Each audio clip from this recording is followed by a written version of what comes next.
Halo Sobat Ipod, gue Hendy dan gue Rachel. Hari ini kita akan ngapain? Jadi kalian jawabin pertanyaan yang paling sering ditanyain di Google dana darurat. Oke, jadi hari ini kita akan ngejawab pertanyaan-pertanyaan yang paling sering dicari di Google terkait dana darurat, Rachel. Siapa duluan? Sweet kali Sweet ya. aja kali ya. Gue dulu ya. Oke, yang pertama dana darurat adalah dana darurat adalah ya dana darurat. Serius. Jadi dana darurat ini dana atau uang atau duit yang harus kalian siapin antisipasi kalau misalnya ada hal-hal yang tak terduga. Misalnya kayak lagi pandemi nih sekarang, atau misalnya tiba-tiba sakit atau kecelakaan dan lain-lain, pokoknya Ya, yang bencana lah ya. Perihal darurat. Oke, lanjut lah ya. Oke. Dana darurat Aplikasi. aplikasi. Oh, ini pasti buat yang ini deh, boros-boros gak sih Kak? Kenapa? Karena mereka pasti cari platform lain gitu loh buat pisahin gitu dana darurat sama tabungan Iya, gitu. bener. Karena jujur relatable banget. Jadi aku tuh dulu campur gitu kan dana darurat sama tabungan, terus akhirnya ya begitulah ya, top up GoPay lah tiba-tiba, terus check out Tokped, ngaco akhirnya nggak tahu perbedaannya dan abis juga akhirnya dana daruratnya. Jadi aku bisa banget rekomendasiin. Aku sekarang lagi nabung di iPodPay. Jadi dana darurat aku tuh di iPodPay karena 3 hal. Jadi yang pertama itu ya udah kepisah kan, jadi aman tuh. Terus yang kedua, ini yang paling penting, itu aku dapat return atau imbal hasil 7-9% per tahun. Bayangin Kak. Jadi nambah juga gitu loh selain kan nabung gitu kan. Jadi yang ketiga ada cocok buat dana darurat banget. Aku spesifikin dana darurat di iPodPay karena emang narik dananya juga cepat gitu. Jadi cocok buat dana darurat. Oke. Lanjut. Panjang banget nih. Iya. Semangat. Dana darurat sebaiknya disimpan di mana?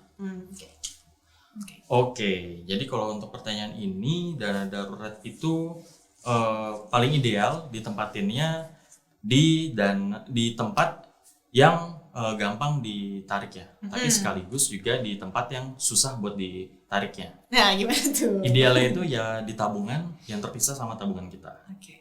Tapi kalau misalnya teman-teman mau ada yang return, kayak Rachel bilang tadi, bisa ditempatin di instrumen investasi.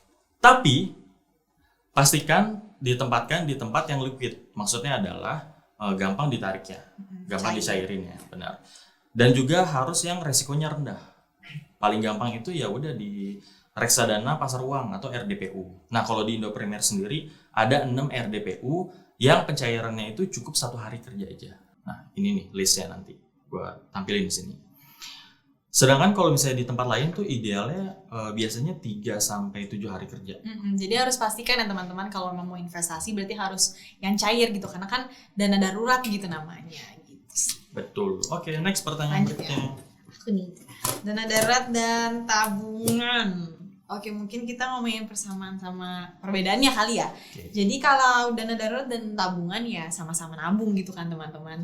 Ya sama-sama ngumpulin duit untuk suatu tujuan gitu. Nah, tujuannya mungkin perbedaannya itu di situ. Nah, kalau tabungan berarti kan emang kita punya tujuan keuangan gitu. Misalnya contoh, aku mau tabung buat S2 gitu atau mau nikah gitu ya. Udah ada yang ngajakin. Belum sih. Buat kalian yang mau ngajakin Rachel nikah, komen di bawah. Waduh. Tapi kalian harus udah punya tabungan nikah. Bener-bener. Nah, jadi kalau misalnya kayak gitu tuh teman-teman, misalnya buat nikah gitu kan, berarti kan udah tahu nih kalau mau sewa tempat berapa gitu misalnya, atau mau catering berapa, fotografernya berapa dan sebagainya. Jadi tuh ada jumlah atau nominal spesifik buat kalian tuh mau yang harus kalian capai gitu, jumlah nominal spesifik yang kalian mau capai. Nah, kalau di dana darurat, biar perbedaannya itu, di dana darurat kalian nggak tahu gitu mau ada nominal spesifik apa, karena siapa yang bisa meramal masa depan gitu kan teman-teman. Jadi kita nggak ada yang tahu kita harus tabung berapa banyak. Oke, pertanyaan berikutnya. Next question.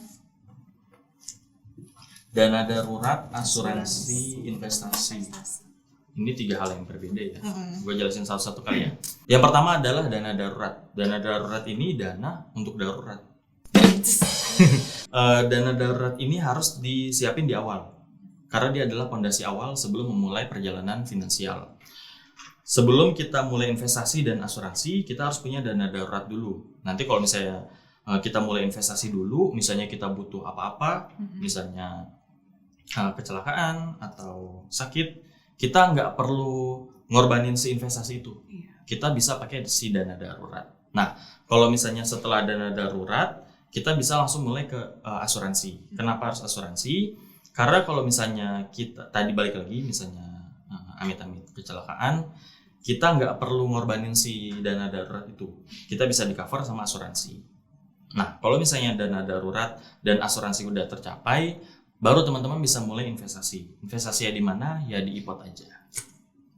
Oke, lanjut. Dana darurat berapa kali gaji?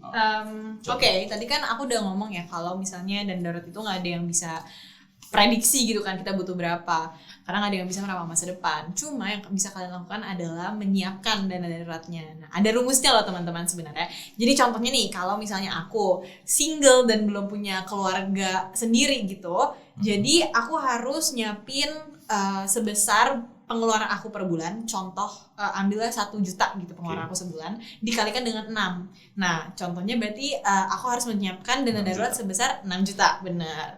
Nah, kalau misalnya nanti aku udah berkeluarga, pengeluaran aku kan tambah, contoh 2 juta lah biar gampang hitungnya. Nah, 2 juta dikalikan dengan 9. Jadi beda nih dikali ini ya. Jadi totalnya aku harus menyiapkan dana darurat sebesar 18 juta. Gitu teman-teman. Oke, next pertanyaan berikutnya. Mana nih? Udah habis. Habis. Oke, itu dia tadi pertanyaan-pertanyaan yang paling sering ditanyain di Google. Udah kita jawab. Semoga dapat menjawab pertanyaan-pertanyaan yang ditanyain sama Sobat IPOT ya. Oke, untuk selanjutnya kalau Sobat IPOT punya next idea kita harus bahas apa, tolong di kolom komentar ya. Oke, jangan lupa di like, komen, subscribe, dan share ke teman-teman kalian. Biar semua bisa investasi. Sampai jumpa.